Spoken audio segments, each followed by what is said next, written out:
สบายดีท่านผู้ชมที่หักแพงการแข่งขันชกมวยระหว่างมนุษย์แต่ละคนก็อาจจะเคยเห็นแล้วเนาะแต่การแข่งขันชกมวยระหว่างหุ่นยนต์ท่านเคยเห็นบ่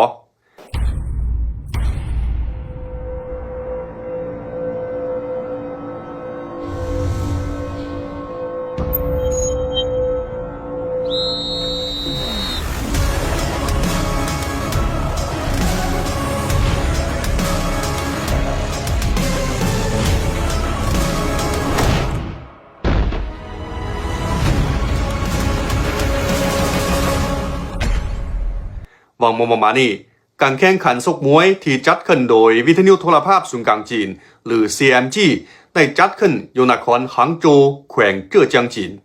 หุ่นยนต์จีนึง4ตัวที่ผลิตโดยบริษัทวิทยาศาสตร์เทคโนโลยีหยู่สู่หางโจวหรือ Unitree Robotics ได้ขึ้นเวทีมวยหุ่นยนต์ได้ใส่นวมและกันน็อกที่มีสีต่างกันเตะตีชกมวยอยู่ทั้งเวทีคล้ายกับมนุษย์เลยและยังแสดงความท้าทายกันได้อีกการแข่งขันครั้งนี้บ่เพียงแต่แม่นเพื่อสร้างความมวลซืนเท่านั้นอยู่เบื้องหลังการแข่งขันมีวิทยาศาสตร์เทคโนโลยีสูงหลายอย่างก่อนอื่นแม่นเทคนิคสร้างความสามารถให้หุ่นยนต์ในการควบคุมการเคลื่อนไหวอย่างว่องไวและดุลเดียงเมื่อหุ่นยนต์ถูกกระทบจากกำลังภายนอกจำเป็นต้องปรับตัวอย่างว่องไว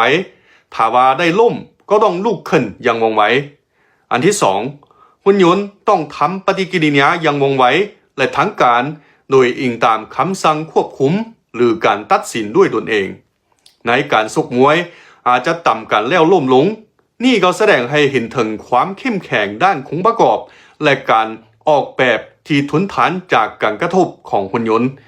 นอกจากนี้การประสานสมทบกันระหว่างมนุษย์กับหุ่นยนต์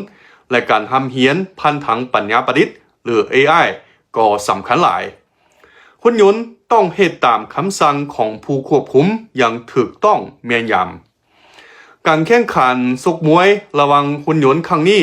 ให้พวกเขาได้เห็นความอาจเป็นไปได้ที่กว้างขวางของวิทยาศาสตร์เทคโนโลยี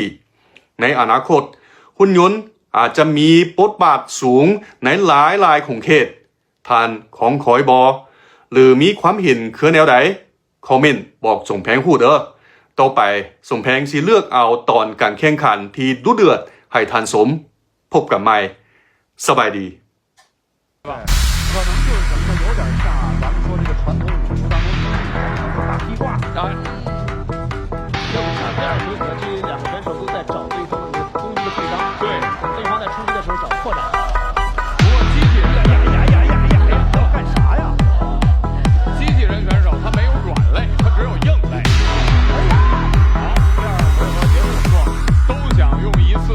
成功的踢腿动作获得3分对而且看他那个直接把李小将击倒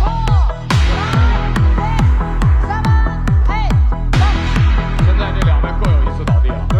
而且这次断金小将是 AI 测算师打倒了对而且我觉得刚才他们那一个相互接触啊特别像真的我刚才开玩笑时候说的搓脚翻子里面的扣 no 一靠吧你就感觉身对天